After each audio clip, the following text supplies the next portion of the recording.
We're looking for just the right amount of trouble here. You look like it. Hello.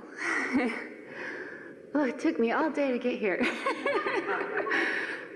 So do you think you're better now? Do you think that you are more ready to receive now than you were earlier in the day?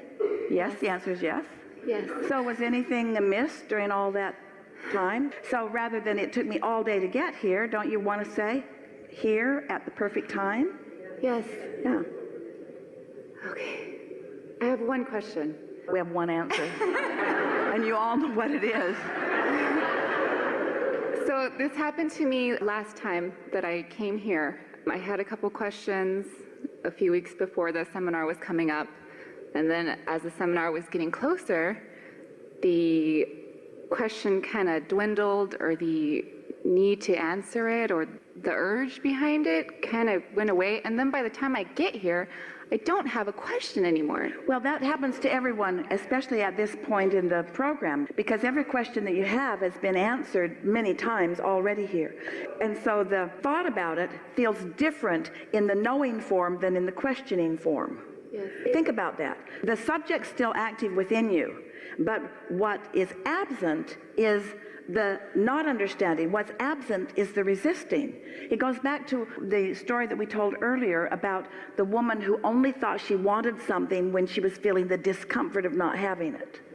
It's like questions feel sort of edgy, where answers feel more satisfying. And so you've just moved into knowing rather than in not knowing. How do I do that more? Never leave this room. By recognizing it when it does happen and appreciating the feeling of it and milking the feeling of it longer and saying to yourself, the answers always come, and you know they do whether you're in this room or not, don't they? Don't your answers always come? And don't you say, well, sooner or later it'll come and I'd like it to be sooner? And so the way you make it sooner is by just doing a better job of tending to your vibration. Making lists of positive aspects and making lists of things that you appreciate and basking more and not spending much time thinking about important things unless it's early in the day and you know you're feeling good. And never trying to solve a problem when you're feeling negative emotion, ever. Right. Can't solve a problem when you're feeling negative emotion. You can just make the problem bigger. But bigger problems sometimes get more attention. Most humans, we told you that we love you. Most humans would rather have a negative feeling than a non-feeling, because a negative feeling feels like you're making progress. And we would like to soothe that in you. We would rather that you have a non-feeling rather than a negative feeling, because a non-feeling has no resistance in it, and your vortex will bubble up and reveal something to you, or you will realize what it has been revealing to you. So what do you want to talk about? We're winding down. Let's go. What is it? I'll just ask it. Focus, focus, focus, focus, focus. In my vortex, everyone's going to laugh, but whatever. Now see what you're doing? See what you're doing? You're not even letting yourself get into the receptive mode without worrying about what somebody else will say about it. Am I a billionaire in my vortex? Oh, way more. Really? Oh, way more. Way more than a measly billionaire. Way more.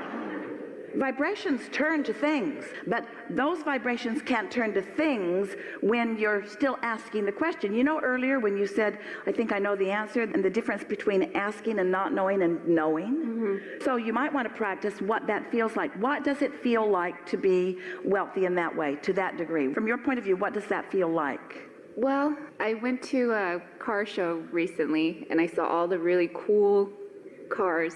So it feels like the freedom to choose. What else? I really like the cars. I want to drive fast and really cool cars. Well, choose them, but we want to get to the basis of this. What is the feeling? What does that kind of prosperity feel like vibrationally? Hear us.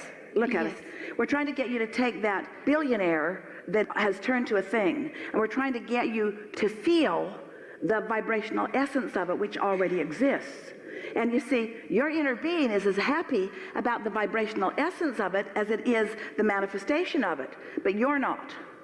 Most of you are not. But if you could feel as happy about the vibrational essence of it, so that's what we're trying to get you to isolate. So what does that kind of financial freedom feel like? It's fun. It's fast.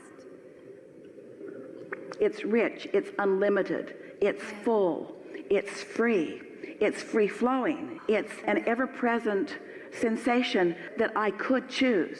It enhances, it gooses up, it activates your desire to want to choose. It makes you reach out to more detail. It makes you want more ideas in your mind. It makes you want to put more choices on your palette. It causes you to want to be more definitive, to be more specific, to be more exact about your desires. It causes you to tighten up your thinking. When you capture the essence of that kind of prosperity, it makes you open your horizons. The word vision isn't even big enough. It makes you want to look further into the world. It causes you to feel your own expansiveness. And the biggest thing of all that it does is it makes you feel worthy beyond physical description. Because if you can turn that idea of that kind of manifested prosperity into the uncondition of the vibration, you're in that place where you're now ready to let the universe yield to you. You see, you couldn't buy with your billions the concentration that Source has upon you. You can't buy that. You can't take your things and turn it to that vibration. The vibration turns to those things, but you can't take your things and turn it to that vibration. But you can accomplish that unconditional vibration just by knowing it exists. And it's the reason that we talk to you the way we do about the laws of the universe. It's the reason that we attempt to help you feel the realness of this vibrational reality that you can't see. It's why we want to help you know that it's real, even though you can't yet translate it into the billions or into the manifestation.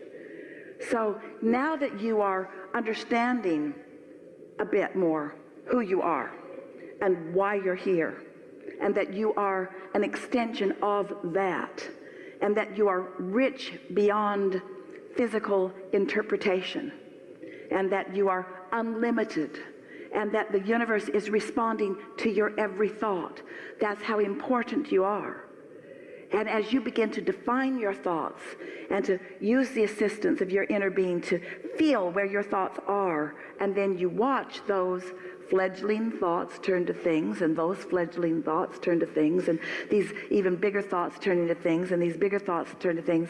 In time, you realize there are no limits, that nothing is off limit, that anything that you want can be. But now you're not mixed up. You're not trying to find the feeling because you found the billions first. You're letting the billions come from the feelings. That's what deliberate creation is. Because it's not things turning to thoughts. That's the way humans want to do it. They want to look around at things and then think about them. But that's just regurgitation. You're a creator. You're not a regurgitator. You want your thoughts to turn to things. You want your vibrations to turn to thoughts. That's happening. That's step 2. You don't have to do that. Your vibrations are turning to thoughts. But you got to get into step 3, which is the receptive mode, so that you can begin translating those vibrations and those thoughts into those manifestations. And with everything you manifest, got lots of stuff, don't you? With everything you manifest, you begin to understand more and more. It wasn't the accumulation. It wasn't the ending place. It was the experience of the unfolding that you're all about anyway. That you're all about all day anyway. That receptive mode, once you get there and hang around in there a little bit, you won't want to go back. You won't want to go back to a time that you were less focused or less aware of how you feel or less willing to gravitate toward the thoughts that feel better. You just will be unwilling to watch the movie that scares you or have the conversation with a friend that bums you out. You just start really wanting to tend to that precious alignment, because that precious alignment is life in the way you mean for it to be.